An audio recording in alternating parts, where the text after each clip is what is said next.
Hello నమస్తే welcome to my channel మెకానియన్. మన third series వచ్చేసి ఇంజనీరింగ్ మెకానిక్స్. మన థర్డ్ సిరీస్లో 24th వీడియో వచ్చేసి ప్రాబ్లమ్స్ ఆన్ వెరిగ్నాన్స్ థియరం. సో ఈ వీడియోలో మనము వెరిగ్నాన్స్ థియరంకి సంబంధించిన కొన్ని బేసిక్ ప్రాబ్లమ్స్ని డీటెయిల్గా చూద్దాం. ఓకేనా?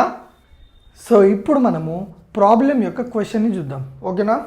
సో మనకి క్వశ్చన్ ఏమి ఇచ్చిందంటే determine the resultant of 4 parallel forces acting on the axle of vehicle. దాంతో పాటు find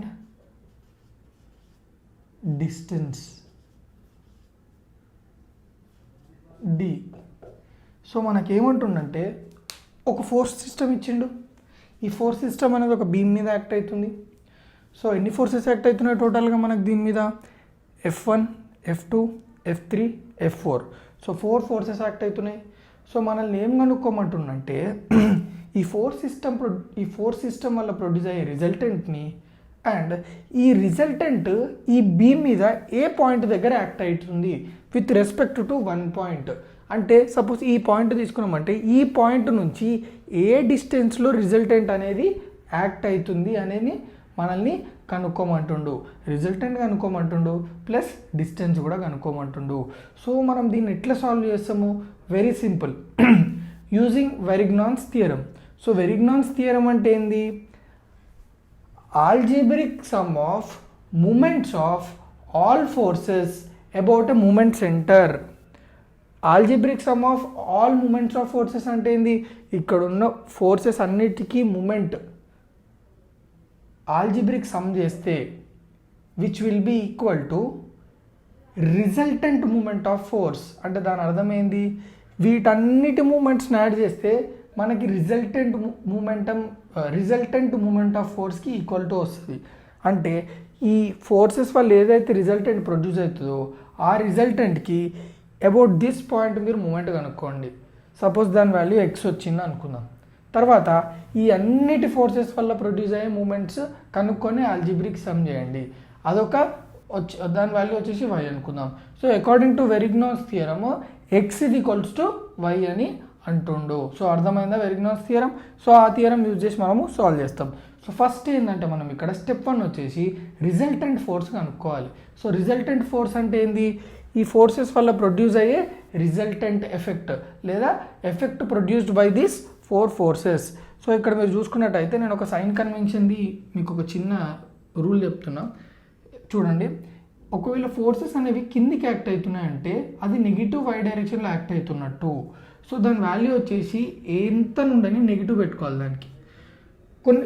ఒకవేళ వెక్టర్స్ అనేవి లేదా ఫోర్స్ వెక్టర్ కానీ మూమెంటం వెక్టర్ కానీ ఏ వెక్టర్ కానీ పాజిటివ్ y డైరెక్షన్లో యాక్ట్ అవుతున్నాయంటే అంటే మీదికి, అప్పుడు మనం ఏం చేయాలి? మనం తీసుకునే వాల్యూ పాజిటివ్ అనుకోవాలి. సో ఇది అర్థమైందా? సో ఇక్కడ మనం రిజల్టెంట్ అట్లనే క్యాలిక్యులేట్ చేసినాం. ఈ అన్ని ఫోర్సెస్ మీరు చూసుకున్నట్టయితే కిందికి యాక్ట్ అవుతున్నాయి. సో కిందికి యాక్ట్ అయితే negative y direction. So negative y direction అయినప్పుడు మనం సింబల్ ఏం తీసుకోవాలి? ఫోర్సెస్కి మైనస్ తీసుకోవాలి. So resultant is equals to algebraic some of all the forces. So -60, -20, -30, -40 మనకంతా సమ్ చేస్తే ఆల్జిబ్రిక్ సమ్ చేస్తే -150 కిలో న్యూటన్ వచ్చింది. సో దీని తర్వాత నేను ఏం చేస్తా అంటే వెరిగ్నాన్స్ థియరం వాడతా. వెరిగ్నాన్స్ థియరం వాడి ఎక్స్ కనుక్కుంటా. సో ఇట్లా అకార్డింగ్ టు వెరిగ్నాన్స్ థియరం ఈ ఫార్ములా ఉందా? ఇప్పుడు ఈ ఫార్ములాలో నేను వాల్యూ సబ్స్టిట్యూట్ చేస్తా. ఆర్ వాల్యూ ఎంత మనకి వచ్చింది కదా? -150 ఇంటూ ఎక్స్, మనం అదే కనుక్కోవాలి.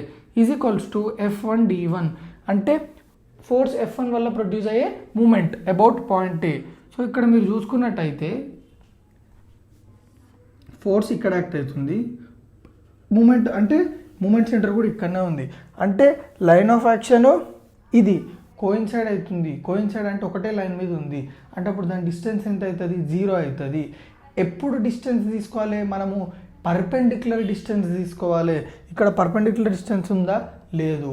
సో F1 ఎంత? 60 ఇంటూ 0 ప్లస్ 20.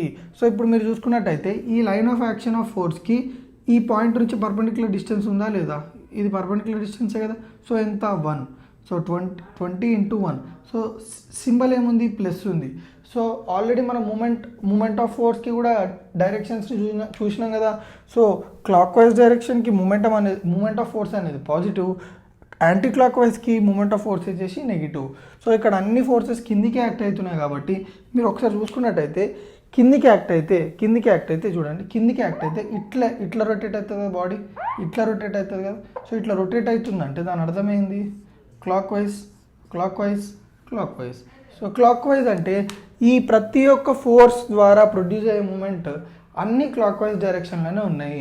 సో అన్ని క్లాక్ వైజ్ డైరెక్షన్లో ఉన్నాయంటే దాని అర్థమైంది ప్రతి ఒక్కటి పాజిటివ్ అని అర్థం. సో అన్ని మూమెంట్స్ పాజిటివ్. ప్లస్ 20 × 1 ప్లస్ 30 వల్ల పర్పెండిక్యులర్ డిస్టెన్స్ ఎంత, ఫోర్స్ 30 వల్ల ప్రొడ్యూస్ అయ్యే మూమెంట్ ఎంత, 1 + 2 × 30 × 3 ప్లస్ ఫోర్స్ 40 వల్ల పర్పెండిక్యులర్ డిస్టెన్స్ ఎంత, 1 + 2 + 1 4 40 × 4. సో మనం అంతా క్యాలిక్యులేట్ చేస్తే మనకి ఏమొస్తుంది అంటే x = 270/-150.